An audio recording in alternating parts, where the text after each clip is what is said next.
I am Cédric Vasseur, team manager of Cofidis team.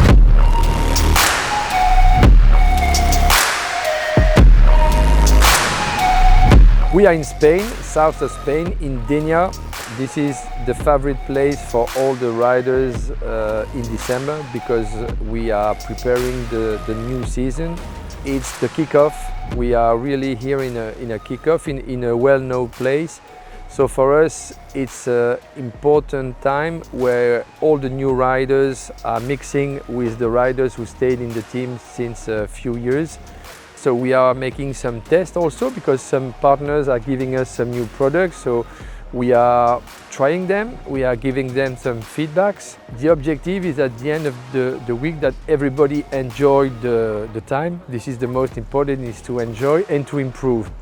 The training camp is really in a quiet atmosphere. There is no the stress of the competition because when we are in the competition, there's really a lot more stress for the staff, for the riders. We are there to go for win. Here it's really more quiet. It's just really big smiles all the day.